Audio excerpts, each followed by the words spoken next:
ஊடக நண்பர்கள், இணையதள நண்பர்கள் அனைவருக்கும் வணக்கம்.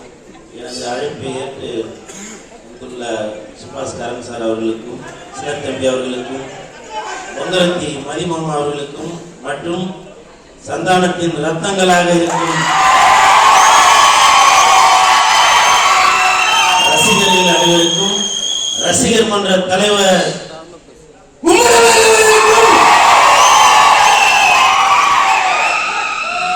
வணக்கத்தை தெரிவித்துக் கொள்கிறேன். வடக்குப்பட்டி ராமசாமி, உங்களை பொறுத்த வரைக்கும் வடக்குப்பட்டி ராமசாமி, ஆனா எனக்கு குலதெய்வ சாமி.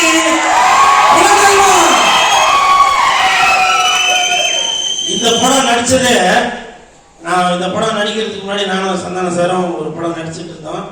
அப்போ நான் வந்து கேட்டேன், சந்தானம் அடுத்த படம் என்ன அப்படின்னா, நிக்கிலோ நான் டைரக்டர் கார்த்தியோட படம் தான் பண்ணேன், ஃபோன் பண்ணு அப்படின்னு சொல்லி உடனே ஃபோன் கொடுத்தாப்புல. இப்போ பேசினதுக்கப்புறம் உடனே டைரக்டர் அப்படிங்களா, எங்கே இருக்கீங்க, இப்போ உடனே வர முடியுமா அப்படின்னாங்க. இந்த மாதிரி ஷூட்டிங்கில் இருக்கேன், சரி நாளைக்கு வாங்க அப்படின்னாங்க. நாளைக்கு போனேன், கேரக்டரை ஃபிக்ஸ் பண்ணாங்க. ஃபிக்ஸ் பண்ணிவிட்டு அப்புறம் ஒரு வாரத்தில் அக்ரிமெண்ட் சைன் பண்ணும்போது சொன்னார் கார்த்திக் சார், கொடுங்க, இந்த படத்துக்கு அப்புறம் நீங்கள் இந்த தேட்டர் வாசலில் நின்று கத்திக்கிட்டு இருக்கீங்க இல்லையா, அப்படி கத்தாம இனிமேல் நீங்க படத்துக்கு உள்ள ஸ்கிரீன்ல உங்களை பார்த்து ரசிகர்கள் உங்களை வரவேற்பாங்க.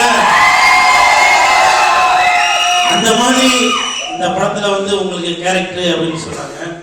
இதெல்லாம் எதிர்பார்க்கிறாங்க. நான் பிக் பாஸ்ல இருக்கும்போது கூட என்ன அறியாமலே நான் குடும்பத்தை நினைச்சு அழுதேன்.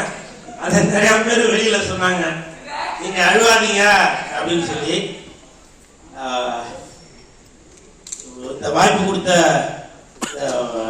நண்பர்களுக்கும், இயக்குனர் அவர்களுக்கும், நடராஜ் அவர்களுக்கும் நன்றியை தெரிவித்துக் கொள்கிறேன். நான் வந்து ஜாஸ்தி பேச வேணாம் அப்படின்னு பார்க்கிறேன். ஏன்னா பிக் பாஸுக்கு அப்புறம் குல் சுரேஷ் வேற மாதிரி, என்ன அறியாமலே ரசிகர்களை பார்த்த உடனே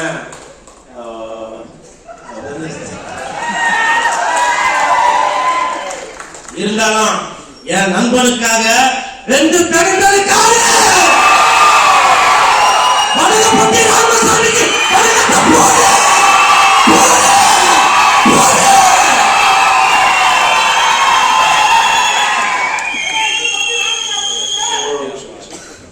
பிக் பாஸ் போயிட்டு திருந்திட்டேன்னு சொன்னேன்.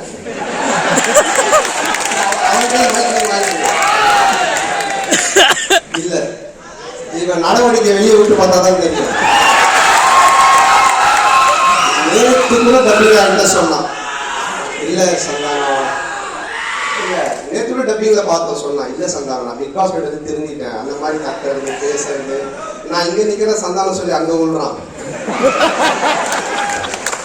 அதாவது பிக் பாஸ் வெளியே வந்தோடனே எனக்கு ஒரு ஃபோன் பண்ணான், இந்த மாதிரி சந்தானம் வெளியே வந்துட்டு பிக் பாஸ்ல இருந்து ஷாலு மாலை போடணும் அப்படின்னு சொன்னான். சரி வாடா ஆஃபீஸ் வாடா, ஆஃபீஸ் நல்லா இருக்கு அப்படின்னா ஷால்வையும் மாலையும் எடுத்துட்டு வந்தான். எடுத்துட்டு வந்துட்டு அந்த ஷால்வையும் மாலையும் என் கையில கொடுத்து அவன் போட்டு போட்டு எடுத்துட்டு